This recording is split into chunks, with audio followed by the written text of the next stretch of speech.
ส้มอ่ะด่างไม่ส้มอ่ะระวังตกแล้วลูกไอ้เยอะด่างเอ้ยอ้าวป้องป้องเช่งก่อย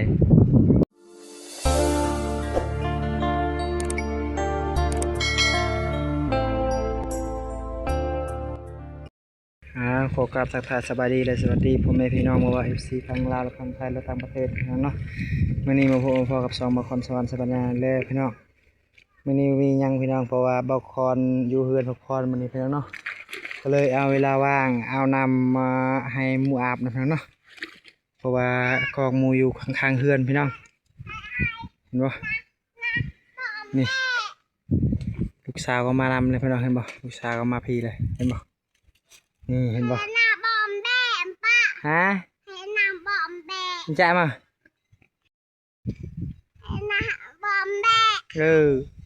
ตอนนี้ก็มูกำลังอาบเลยพี่น้องเพราะว่าปลาคอนตักเนาะตักประมาณ3 คุตัวนี้เลยพี่น้อง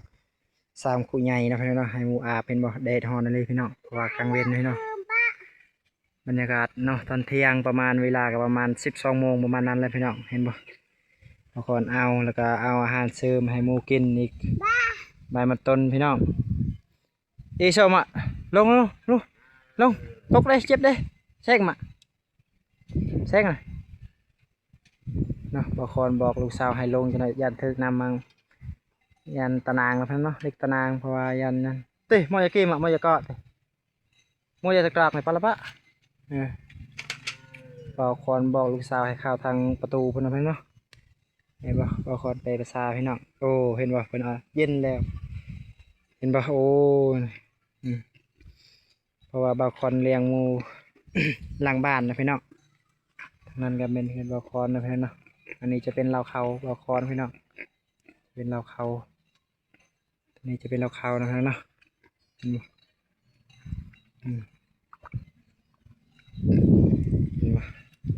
อยู่หน้าใน3 โตอยู่นี่ใน2 โตอยู่หลังบ้านพี่น้องเพราะว่าบางคนเลี้ยงเนาะ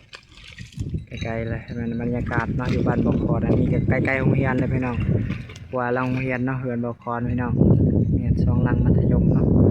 ต้นตั้งอะไรระแบงลิซนพี่น้องคือเมืองนองเลยพี่น้องส้มอ่ะด่างไม่ส้มอ่ะระวังตกแล้วลูกไอ้เยอะด่างเอ้ยอ้าวป้องป้องเช่งก่อยตอนนี้เพิ่นดีใจเนาะอาบน้ำเลยเย็นเห็นบ่บรรยากาศทีนี้ห้อนเพิ่นห้องโอ้เนาะให้บาคอนตักน้ำแต่ละมือบาคอนตักตลอดไปเนาะเพราะว่าหากมื้อนี้บาคอนทายนำพี่น้องเนาะทายให้ FC ได้เบิ่งชีวิตของบาคอนแต่มื้อพี่น้องอันนี้จะเป็นลูกสาวขี้ดื้อพี่น้องสบายดี FC เลยลูกสบายดีไปFC ทุกคนพังลาวเลยพังไทยพังไทยบ่เป็นเนาะลูกสาวบ่เป็นภาษาลาวยังน้อยอายุประมาณ4 ปีเลยพี่น้องประมาณนั้นเลยพี่น้อง4 ปีเต็มปีนี้เลยพี่น้องเพิ่นดีใจพี่น้องเพิ่นดีใจได้อาบน้ำพี่น้องขอบบะโมบาคอนอยู่นี่เลยเพิ่นดีใจพี่น้องเนาะเพิ่นอาบน้ำ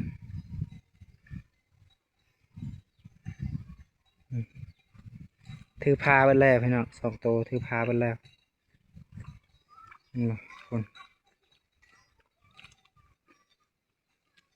เกลือขี้ดินเห็นบ่เป็นเล่นขี้ตมพี่น้องเป็นวิทยาการของหมูแล้วเนาะต้องอาบน้ำขี้ตมเห็นบ่บางคนบ่ปล่อยเลยพี่น้องเพราะว่ายันติดผักติดพยาธิพี่น้องบางคนคัง5 ปีเลยบางคนเลี้ยงอยู่คอกนี้พี่น้องบ่ตายจากโตเพราะว่าบางคนคังผู้เคยได้ปล่อยคอกกระบอกใหญ่พี่น้องกว้างประมาณ5 เมตรเลยพี่น้องเพราะว่า5 เมตรพี่น้องเพราะว่าความยาวนี่ประมาณ7 เมตรประมาณนั้นเลยพี่น้องว่า7 เมตรประมาณนั้นเลย เม็ดเป็นเม็ดนะมาพี่ลูกมาพี่มันดีใจเลยถือพาเลยถือพามันแล้วสองตัวพี่น้อง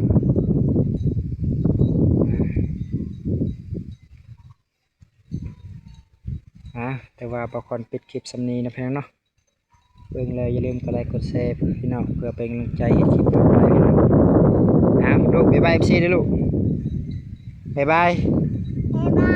อาจิกี้มาอาจิอาลิลีอาจิกี้ปะบ๊ายบายพี่นี่ลูกให้อยู่ดีมีแห้งเด้อทุกคนบ๊ายบายบ๊ายบายพี่น้อง